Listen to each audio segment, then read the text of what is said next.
Alright, so welcome back. We're gonna make a video on what warp drive is. I need something to explain that here. Okay. I'm not for the sake of this video, I'm not gonna mention time and space because most people don't understand how light speed works, or if you were to go at the speed of light, they don't understand how it works. Most people don't even, they just know it's fast. That's all they know, that light speed is fast. But for the sake of this video, or to simplify it, instead of light speed, I'm going to use a plane, and I'll use the speed of a probe to compare it to a car. And instead of the solar system going to Alpha Centauri, which is a really far place, it's actually the nearest star we have, which is actually 4,000 light years away, which is, if you were to travel there at the fastest speed, which is light speed, it'll take you 40 years to get there, which is 40 years is still a lot. Shorter, but it's a lot. I'm gonna, instead of the solar system in Alpha Centauri, I'm gonna use Los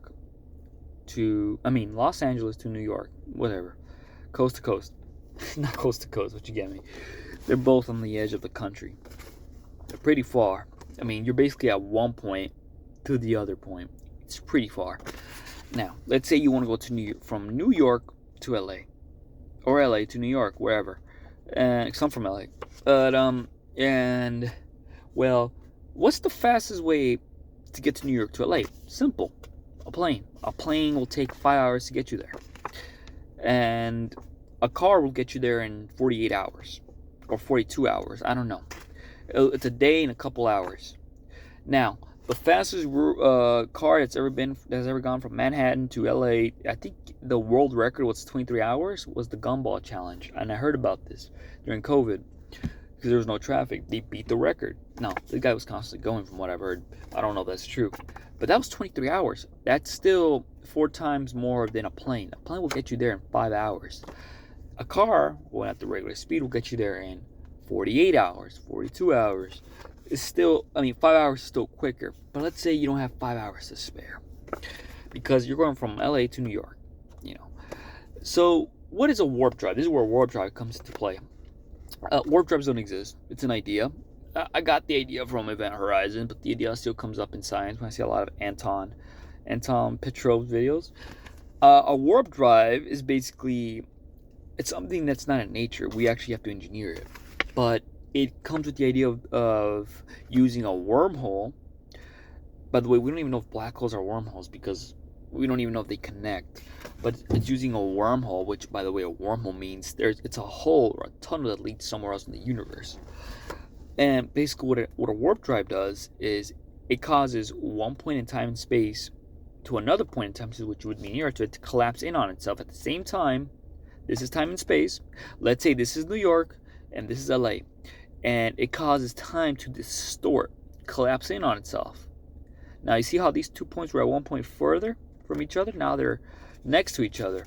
Now they're right next to each other. Now you could easily just go from LA to New York, and now a 5-hour plane flight, which at one point was the fastest way to get there, is now like a 5-minute.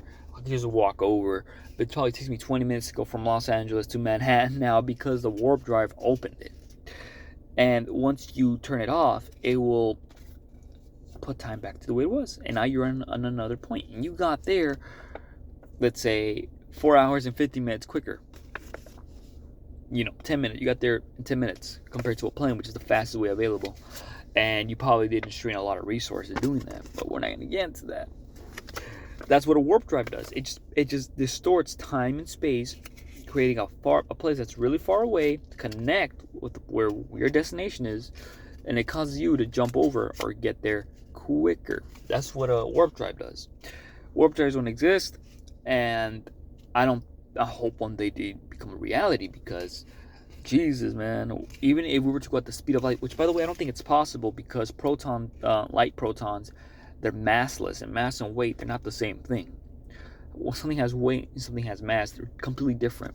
So those protons, they have no mass, and they're able to go at the speed of light. Although they do bend, when they come in close to a black hole, gravity it does have an effect on it. But either way, they don't weigh anything. So it makes more sense to say we have a big ship, like the Ever Given, the one that got stuck in the Suez Canal. Let's say we want to get it from one point to another. Well, you'd want to collapse two places in time and space so you can make it easier for it to travel there. Now, you don't have to worry about putting something big on the end of that thing. All you did was give it a warp drive and have it collapse in on itself. Like in Event Horizon, what they did was, is basically that's what they did. They mentioned it was a black hole. Dr. Weird mentioned it was a black hole. It's pretty crazy though. They mentioned like, it's a black hole, like destructive. I forgot what he said. I haven't watched that movie in forever. That movie was kind of free. The one thing I never understood is how does that work? How do you know where you're going? I mean, we don't even know wormholes are real. We've never been inside a black hole. We only have an image of it, of what we think it is, data. And obviously, I mean, I think one day it could be a real thing. I don't fucking know. I just know what it is. I watched Event Horizon. That's how I know a warp drive is real. You know, it's pretty cool. Gotta get some hoes. I got hoes in New York. Really? Oh, what the fuck? Andrew. But it's a pretty interesting concept. And hopefully it becomes a reality. Because, I mean, damn. I don't know. But anyways, unlike science, bitches ain't shit. That's all.